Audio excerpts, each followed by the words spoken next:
네, 안녕하세요. 설월기입니다. 벌써 주말인데요. 한 주 다들 수고 많으셨고요. 오늘은 SCHD에 대한 이야기를 해볼까 하고요.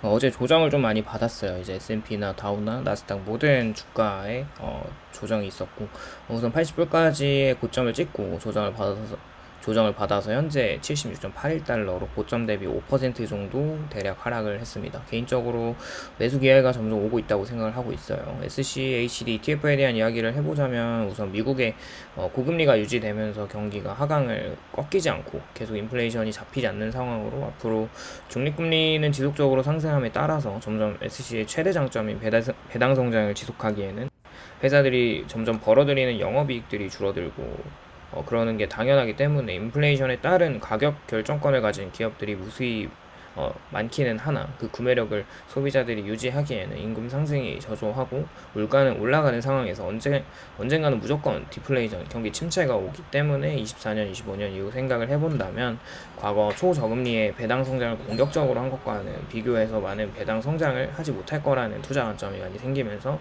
SCHD 투자자들의 이탈이 많이 생겼습니다. 그동안 우선 하워드 막스 같은 하이힐드 채권을 투자하는 사람들의 입장은 듀레이션을 짧게 치면서 8에서 10% 하이힐드 회사채에 투자를 하면 고금리 기간 동안 정해진 수익을 거둘 수 있기 때문에 굳이 주식을 하지 않아도 되는 시대가 도래했다고 말하고 있고 2, 3년 짧은 기간이라고 하더라도 하이힐드 시장에서는 곧 부도율이 낮은 좋은 회사를 찾아내기 힘든 일반인 투자자들에게는 5% 이상 금리를 주는 미국 단기 채권을 투자하거나 차라리 신흥국의 이제 브라질 10년물 채권 같이 10% 금리가 넘는 이자를 지급하는 국채에 투자하는 것이 오히려 낫다는 이야기를 하면서 구조적으로 매크로 환경이 바뀔 때 굳이 SC에 투자할 이유가 전혀 없다고 하면서 투자자들이 또 많이 떠났어요. 사실 그렇게 작년 10년물 금리가 5%까지 올라갔을 때 또 이제 SC는 66불까지 떨어지면서 매수 기회를 줬고 그때 당시 시가 배당률이 세전 4%라고 한다면 그때 매수를 했던 분들은 배당 수익률보다 대략 시세 차익을 20% 정도 냈기 때문에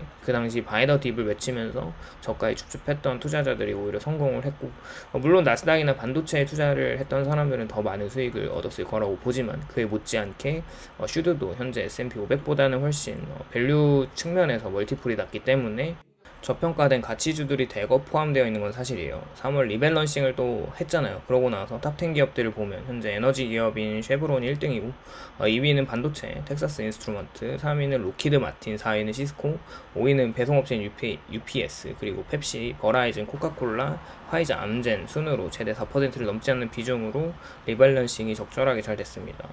이제 슈드의 투자 관점에서 섹터별로 보면 에너지 비중이 작년에 한 6% 정도였다면 9.25%까지 올라간 걸 알 수가 있는데 그렇게 이제 고금리와 이제 에너지의 어떤 수요와 공급 측면에서 이제 가격 상승을 기대하기보다는 이 슈드의 알고리즘에 따라서 좀 더 이제 매력적인 기업들을 이제 추가한 거죠. 여전히 이제 파이낸셜 금융 쪽의 비중이 16.73%로 높긴 하지만 예전보다는 낮아져 있는 모습이고요. 어쨌거나 IT, 테크 기업들도 12.58%로 4위에 랭크되어 있어요. 섹터 비중이긴 한데 현재 빅테크 쪽은 버블이 낀 상황이고 그와 대조적으로 산업이나 금융, 헬스케어, 에너지, 소비재 기업들이 테크보다 합치면 훨씬 더 많은 비중을 차지하고 있기 때문에 지속적인 밸류 체인지를 시기적절하게 잘했다고 생각하고 있고 S&P 같은 경우는 테크 기업이 30% 이상이 이제 들어가 있기 때문에 S&P는 이제 매그니피선 세븐의 기업의 주가에 따라서 이제 주가 결정이 된다고 하면 슈드는 또 그렇진 않은 거죠. 그리고 23년도, 24년도 초까지 인플레이션의 영향을 많이 받는 건 사실이라고 생각해요. 배당 성장을 계속 유지하고 있는데 올해 3월 분배금과 작년 3월 분배금을 또 비교해보면 전년비로 3% 정도 상승을 했어요. 작년에 분배금은 3월달에 0.5965에서 올해 3월은 0.611달러로 꽤 선방했다고 생각합니다. 개인적으로 생각하는 앞으로 10%의 배당 성장이 불가하다고 한다면 저가의 SC를 줍줍하는 건 또 나쁘지 않다고 생각해요. 우선 이미 3.5% 이상으로 배당률이 정해져 있기 때문에 그것보다는 이제 앞으로 계속 성장을 할 거고 또 시세 차익도 기대할 수 있는 부분이죠. 또 고금리가 지속되었을 때 시장은 결국 어떻게든 침체를 하겠지만 24년도 대선으로 인한 바이든과 패드 풋으로 현재 유동성이 많이 또 빠져 있는데 주가의 가격 조정은 나중에 연말에 이제 또 유동성을 푼다는 결정적이고 확실한 어떤 내러티브에 의해서 줍줍 찬스로 하반기로 가면 다시 배당 외에 시세 차익을 얻을 수 있는 좋은 투자처라고 생각하고 있어요. 오히려 국채 시장은 난이도가 너무 현재 너무 어려워졌고 저평가 가치 밸류 주식들을 잘 찾아내서 투자하는 게 더 쉽다고 한다면 그런 집합체로 모아놓은 슈드에 투자하는 게 좋다는 생각을 하게 됩니다. 앞으로 가격 조정이 더 이루어질 것 같긴 하고요. 지속적으로 인플레이션이 상방으로 밑꼬리를 달고 올라가 있는 상황이니까 현재 채권 시장에서 생각하는 10년물 금리가 4.5% 이상에서 확 내려올 것 같지는 않아요. 결국 높은 금리와 유동성 축소로 인한 주가의 가격 조정을 즐기면서 현금 비중에는 저는 SC를 매수할 타이밍을 엿보고 있는 상황입니다. 오늘도 시청해주셔서 감사드리고 도움이 되셨다면 좋아요와 구독을 부탁드립니다. 감사합니다.